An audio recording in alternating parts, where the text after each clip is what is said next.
Hey there guys, and welcome to this tips and tricks video of Persona 4 Golden. I'm your host Kingdom Freak, and on the previous episode we did say that we were going to do some grinding. In the background you've got seeing parts of my efforts for grinding in general.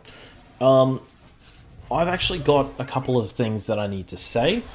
The first thing that I need to say is this is actually only a little bit of the grinding that I did, and I'm going to tell you what happened about the grinding. I did actually manage to get a little bit lucky with the grinding, especially seeing that I not only beat 3 golden gloves, probably one of the hardest enemies to kill at this point in the game, but I also killed 2 of them in the same battle, which basically gained everybody a full level and gave me a lot of yen, got me a lot of money.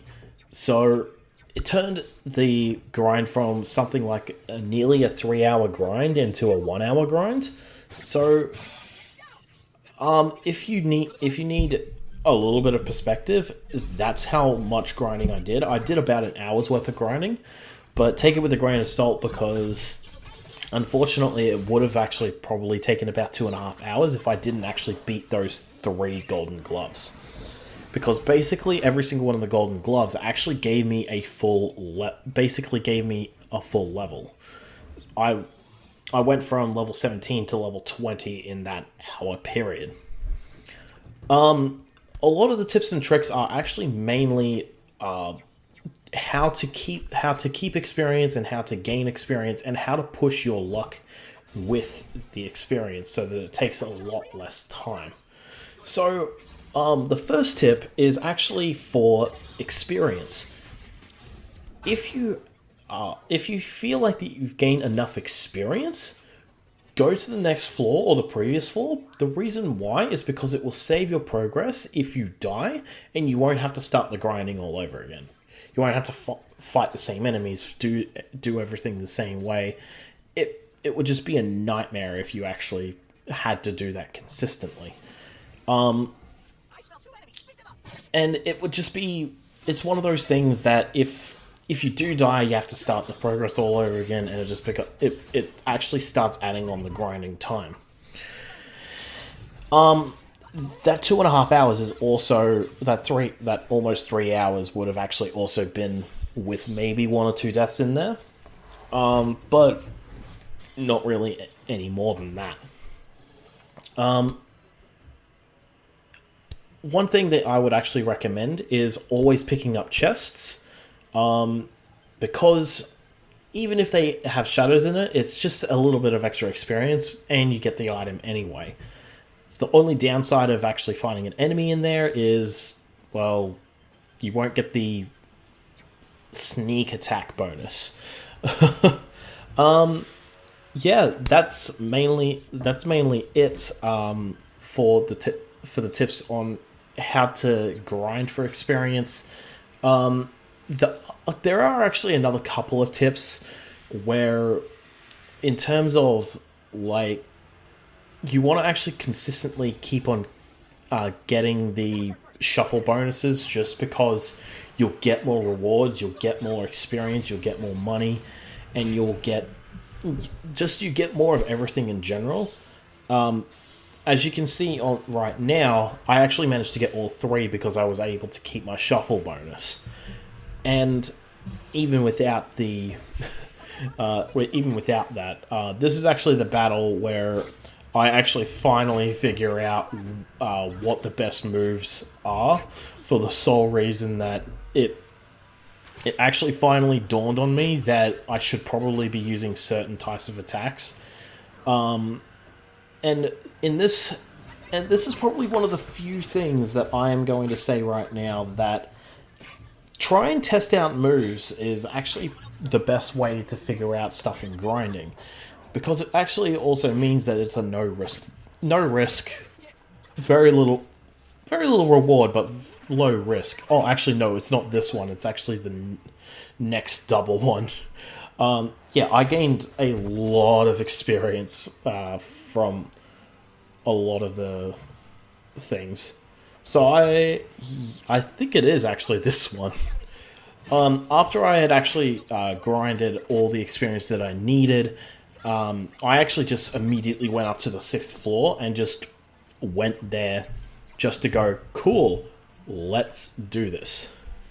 So as you can see, I've actually figured out Sonic Punch actually has a little bit of an extra chance to crit, because I remembered in Persona 5 that it actually has a very low chance to crit.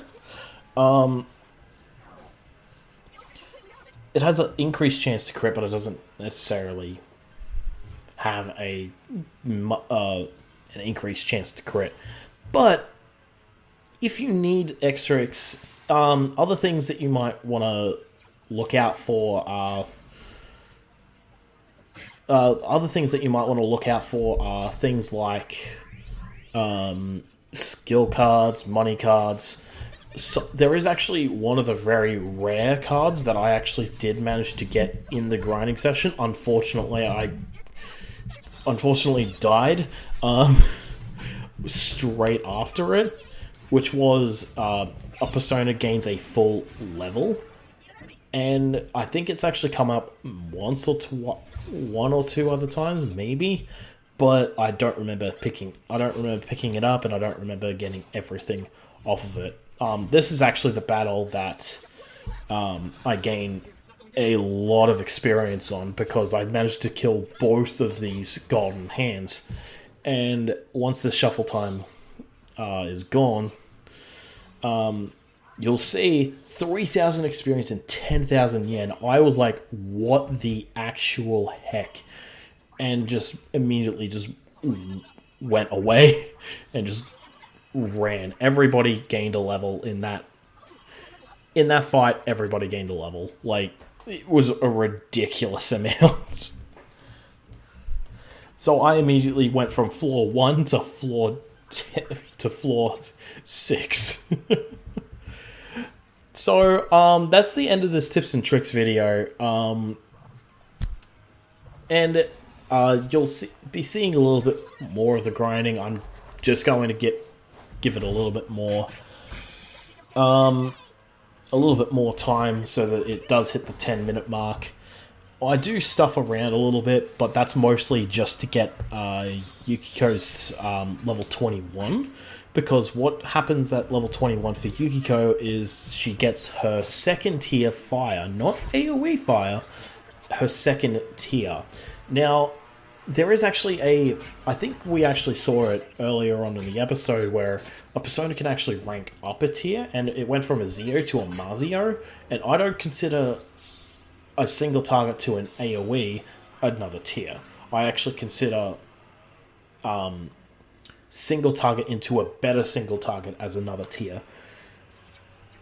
But I can understand the logic behind how they see it. One thing that I actually would probably recommend avoiding is actually not getting skill cards, because they aren't actually that great. That's basically the only thing that I can actually think of right now. Like, the skill cards aren't really that impressive right now. I think later on they might be, and especially on New Game Pluses, you probably want to actually get a lot of these cards. But definitely not anything that impressive.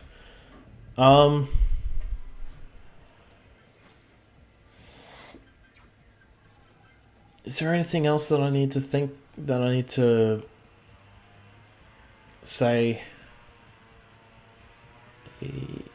Not really. I would probably also cover weaknesses and nullifications on other creatures. So try and test out like weaknesses on creatures and see if they actually work, and probably try and room save, because it actually does help. Yeah, it's very, very weird. Okay, sorry about that. So thank you guys for watching, and I'll see you guys next time, where we'll go through the bathhouse number 6. go through bathhouse number 6. If you like the video, please give it a like. Subscribe to the YouTube channel for maybe not for some more of the tips and tricks videos, but definitely at least Persona 4 Let's Play at the moment and other Let's Plays in the future. So I'll see you guys next time. See ya!